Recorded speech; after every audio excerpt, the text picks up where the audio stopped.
guys, welcome back to Exmolex.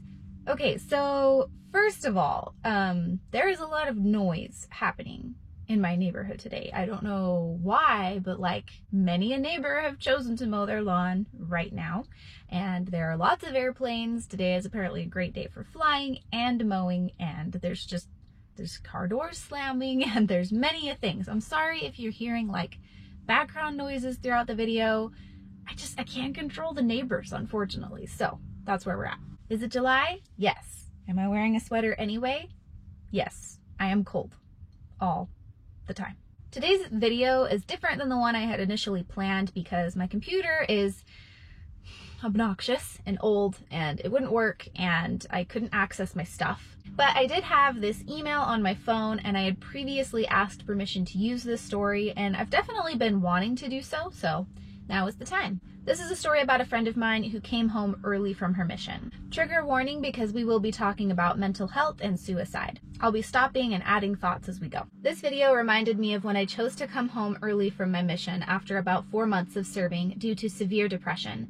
I had flown into the airport on a Saturday morning and my parents were at the bottom of the stairway waiting for me. My mom did not say a word, didn't touch me, hardly looked at me, while all my dad said was, "Wow, you really have balls. Do you feel good about yourself?"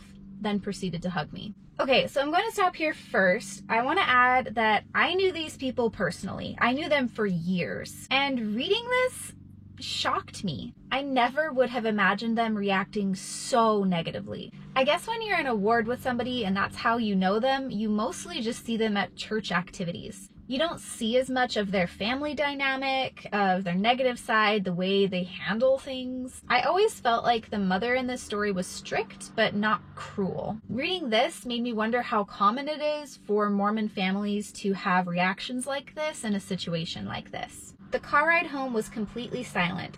Then as soon as we pulled into the garage, my mom proceeded to literally scream at me for 3 hours. Yes, I kept track of the time.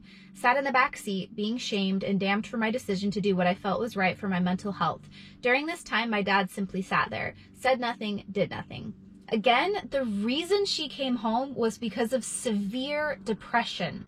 I just can't fathom treating my child or anybody else like this. Also, let's recognize that in order to go on a mission, a woman needs to be 19 or in the past 21 years of age. So either way, she's an adult in this story and sitting there being screamed at and lectured. Skipping over other minor details, I expressed that I would not be attending church the following morning. However, as a legal adult, I was obviously not allowed to make that choice. I was forced to go. Sunday morning, while I was still asleep in bed, my father attended ward council, and I ended up discovering, took up the whole meeting, telling everyone my whole story, no details kept private, to the entire ward. The details of my depression, suicidal attempts, ideations, etc. She's an adult, having all of these things told to everyone without her consent. This just isn't okay. Like, I would have thought that maybe one person would have stepped up and said, like, maybe these things should be kept private, but no. After confronting my parents about this and telling them that I didn't feel it was their place to tell anybody these things, let alone the entire ward, their response was, well, if you would have listened to God instead of the devil, we wouldn't have had to tell anyone anything. Plus, as your ward family, it's their duty to minister to you, and in order to properly do that, they need details.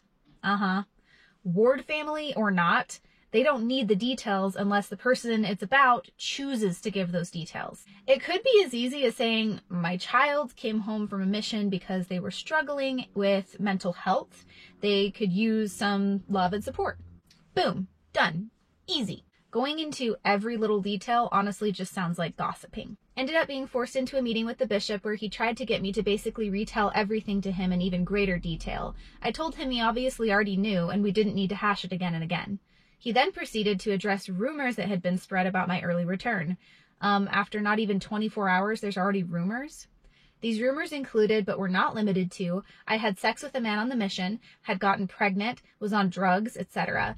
None of these ridiculous accusations were true, of course. Apparently someone can't just be severely depressed. I was questioning the church at the time, yes. Did any of this help anything? Absolutely not. This is the gossiping thing I just mentioned. And yeah, in a Mormon ward, it spreads like wildfire. Honestly, as somebody who used to be Mormon and who knows a lot of Mormons, they're kind of notorious for that. I have had Mormon family that have said to us to not ask other family members about things and to ask them instead. Like, for example, you shouldn't ask Billy about his thoughts about the church. You should ask me about Billy's thoughts about the church.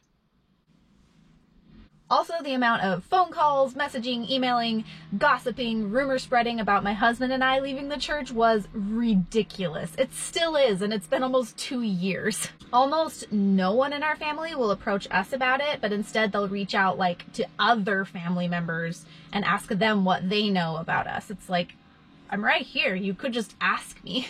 Either way, the gossiping thing with Mormons, it's bad. Do I blame my family directly or the members directly for this traumatic behavior? No, I blame the church for allowing this type of behavior to take place and assuming the worst of everyone when they try to care for themselves. I feel like in recent years, there has been more of an effort to discuss and normalize mental health issues within the church. Obviously, it's still a huge problem.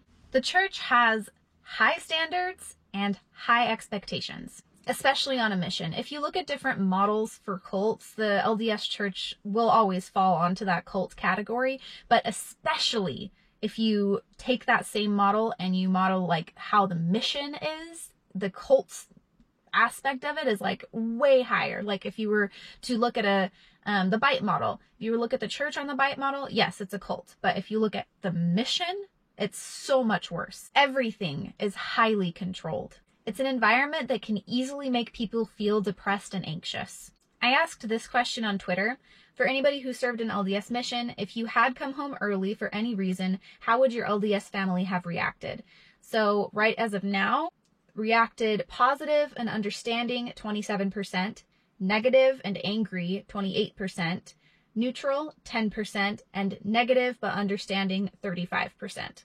So that's over 60% that would have had their family react negatively. And then I also asked in an ex-Mormon Facebook group, would you have felt comfortable coming home from your mission early for whatever reason? So as of now, it's 105 votes for no, 4 votes for yes. 105 out of 109 people that voted would not have felt comfortable coming home early for any reason. I also asked, how would your family have reacted if you came home early? And I'm going to read some of those comments just anonymously. Maybe not these exact words, but something along the lines of, if you come home early, don't bother coming home to us. We're definitely heard in my home. I came home early because I got sick. I felt a degree of shame associated with it, even though it was totally out of my control. I felt like a failure. I asked to come home early. My mission president said no, and I'd have to take it up with President Monson, and to drop it because he's probably a little busy. I was in extremely poor health and was having several mental breakdowns a day, and I was still terrified to come home. I would not have felt comfortable coming home early. I've mentioned this on a previous post,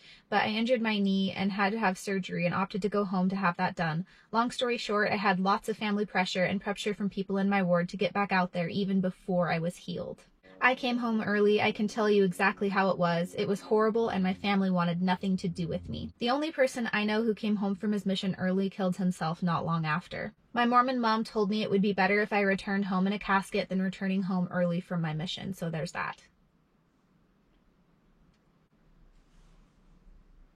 I waited far too long. I was nearly suicidal by the time I decided that leaving was the only real choice to save my life. That would have been super embarrassing. I'm the 4th. My 3 older brothers all had honorable missions, so I'd fear being embarrassed about it for the rest of my life.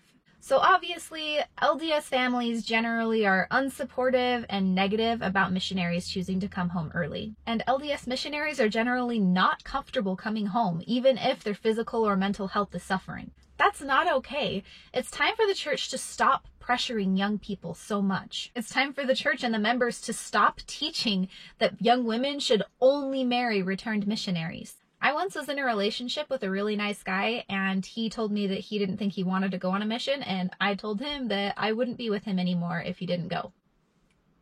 I understand that it's not easy for missionaries to come home early. Obviously, it's not, as we've seen here. But it needs to be destigmatized for the health and well-being of young members. Like and share this video if you agree, and leave a comment if you have a story to share about your mission, your family, and your experience. I'd like to thank my friend for sharing this story. This is an incredibly difficult experience to go through, but I feel like it's really important that these kind of stories be shared. It can be beneficial because it could inspire positive change within the church, and because it really is helpful for other people to understand that other people have gone through the same thing and they're not alone. Now, before we go, I want to make a little announcement about my mental health. So, due to many different factors, I've been feeling really stressed and anxious lately.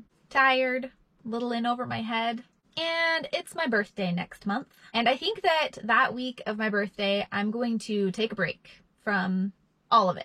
From making videos, from, doing any editing or recording or planning or email answering. I think I'm just going to take a break. I've been super consistent since I started making videos about making a video every single week, no matter what. But I want to not worry about it at all for a few days. So the first week in August, there might not be a video. I hope you guys understand. I might talk about this a little bit more in a future video, but yeah, just so you know, that's coming up. Now I want to take a second to thank my incredible patrons for your support. You guys, honestly, I cannot thank you enough. You are all my heroes. Special thank you to Tans and @Keegar for supporting at the Demon tier. You guys can find links for all my social media as well as links to support the channel in the description below. Thank you guys so much for watching. Thank you for being here, and I will see you guys next time. Bye!